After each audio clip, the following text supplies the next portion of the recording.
नमस्कार, स्वागत है आप सभी का हमारे YouTube चैनल अल्ताफ एडवाइस पर ईपीएस पेंशन से जुड़ी एक और नई लेटेस्ट ताज़ा अपडेट में ईपीएस के पेंशन धारकों की पेंशन में होगी बढ़ोतरी। तो यहाँ पर क्या सरकार ने पेंशन बढ़ोतरी को लेकर ऐलान किया है। अब नई पेंशन आपको क्या R75 और मिलेगी और सरकार क्या R75 की पेंशन लागू करेगी। तो जानिए, यूनियन और यहाँ पर पेंशन भोगी संगठनों की मांग को लेकर संसदीय पैनल ने क्या एक बार फिर से पेंशन बढ़ोतरी को लेकर सुझाव दिया है। पेंशन की बढ़ोतरी से जुड़ी बहुत ही बड़ी जानकारी आ चुकी है। RS1000 की जगह पेंशन। अब आपको क्या RS5 के साथ में डीए और मेडिकल का लाभ मिलेगा। इस लाभ के लिए आपको क्या नया आवेदन फॉर्म भरना होगा। तो ये किनको लाभ मिलेगा और संसदीय पैनल ने फाइनली क्या नया सुझाव दिया है जिससे कि आपकी पेंशन में बढ़ोतरी कितनी होगी। तो आज के इस वीडियो में इन तमाम महत्वपूर्ण अपडेटों के बारे में एक एक करके सारी जानकारी आपको बताने वाले हैं। अगर आप स्वयं पेंशन भोगी हैं या फिर आपके परिवार में कोई ईपीएस का पेंशन भोगी है तो उनको यह वीडियो जरूर शेयर कर दें ताकि वह भी इस जानकारी का फायदा उठा पाए। तो आपको यह सारी जानकारी इस वीडियो में मिलेगी कि सरकार के द्वारा पेंशन धारकों की पेंशन की प्रमुख मांगों को लेकर क्या यहाँ पर अपडेट होने वाला है और संसदीय पैनल ने जो सुझाव दिया है उसके अनुसार आपकी पेंशन कितनी बढ़ेगी। संसद की एक स्थायी समिति ने श्रम मंत्रालय से कहा है कि ईपीएस का तीसरे पक्ष से मूल्यांकन एक निश्चित समय सीमा के भीतर पूरा करें। यानी कि आपको बता दिया जाए कि जो पेंशन का प्रस्ताव है वह तीसरे पक्ष के द्वारा मूल्यांकन किया जाएगा। मूल्यांकन के लिए तीसरे पक्ष को भेजा गया है, उसको यहां पर मूल्यांकन करने के लिए समय सीमा तय की गई है जिसके अंदर आपको यहां पर यह फैसला देखने को मिल सकता है।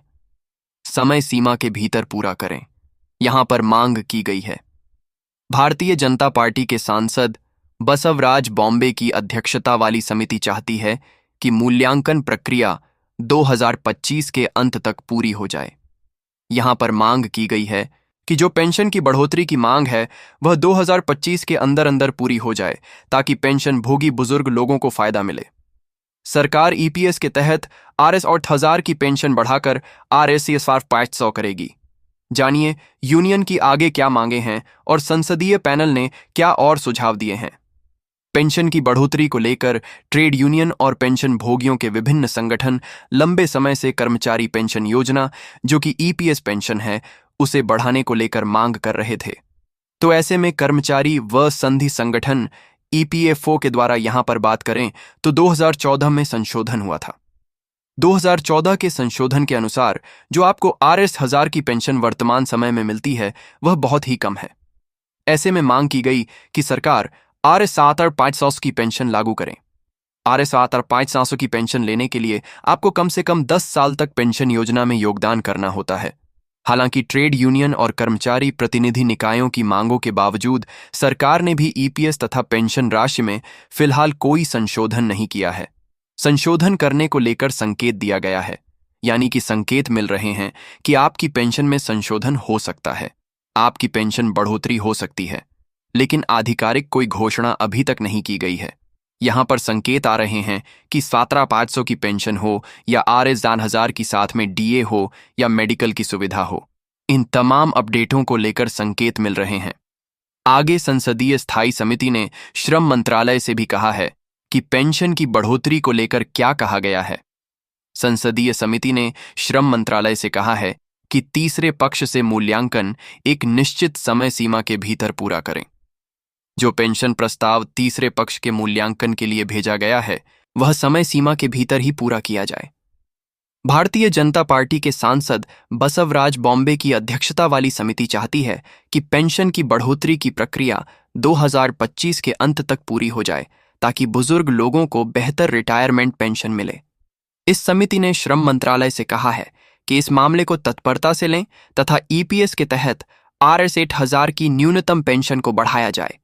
यह मांग की गई है क्योंकि RS8000 की पेंशन में वर्तमान समय में पेंशन भोगी का गुजारा करना बहुत मुश्किल हो गया है।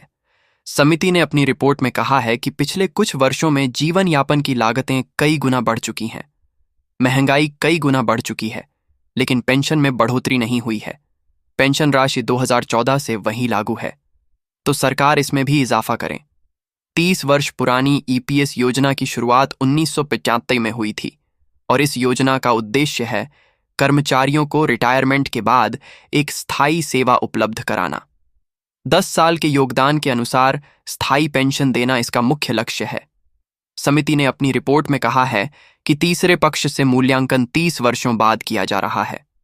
समिति दृढ़ता से अनुशंसा करती है कि कार्य एक निश्चित समय सीमा के भीतर यानी 2025 के अंदर ही पूरा किया जाए।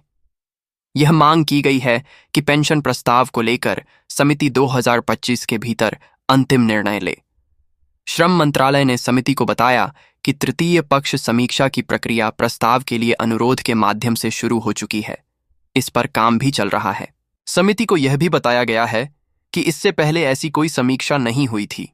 पेंशन को लेकर अभी जो समस्या है उसे लेकर जल्द ही अच्छी गुड न्यूज़ देखने को मिलेगी। रिपोर्ट में कहा गया है कि 2014 की तुलना में 2024-25 में जीवन यापन की लागत कई गुना बढ़ चुकी है और इन कारणों को ध्यान में रखते हुए पेंशन राशि में वृद्धि आवश्यक है। श्रम मंत्रालय ने पैनल को बताया कि ईपीएस के तहत पेंशन आरएस 2000 करने का प्रस्ताव 2020 में वित्त मंत्रालय को भेजा गया था, लेकिन उसे मंजूरी नहीं मिली थी। बाद में यह प्रस्ताव 2024 से 25 के बजट से पहले भी चर्चा का विषय बना था, लेकिन फिलहाल इस प्रस्ताव को लेकर विचार चल रहा है। इस साल के बजट से पहले ईपीएस रिटायरमेंट कर्मचारियों के प्रतिनिधिमंडल ने वित्त मंत्रालय को प्रस्ताव भेजा था। वित्त मंत्री निर्मला सीतारमण से मुलाकात कर ईपीएस की पेंशन ₹17,500 प्रतिमाह करने की मांग रखी गई थी। बैठक के बाद ईपीएस 85 राष्ट्रीय अध्यक्ष कमांडर अशोक रावत ने भी यह मांग दोहराई। आंदोलन समिति ने कहा कि वित्त मंत्री से मुलाकात के बाद उन्हें आश्वासन दिया गया कि सरकार उनकी मांगों पर विचार करेगी। पेंशन की बढ़ोतरी को लेकर कई वर्षों से कर्मचारी यूनियन ईपीएफओ से पेंशन राशि में बढ़ोतरी की मांग कर रही है। वह चाहते हैं कि आरएसआरआर 500 की पेंशन तय की जाए। बढ़ती महंगाई के बीच पेंशन भोगियों के लिए एक पर्याप्त जीवपन के लिए पेंशन बहुत जरूरी है। रिटायरमेंट के समय बुजुर्गों के लिए आय का साधन केवल पेंशन ही होता है।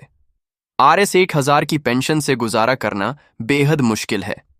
वर्तमान महंगाई दर को देखते हुए हर एक वस्तु, दवाई और मेडिकल खर्च काफी बढ़ गया है। ऐसे में आरएस 500 की पेंशन को लेकर फिलहाल विचार चल रहा है।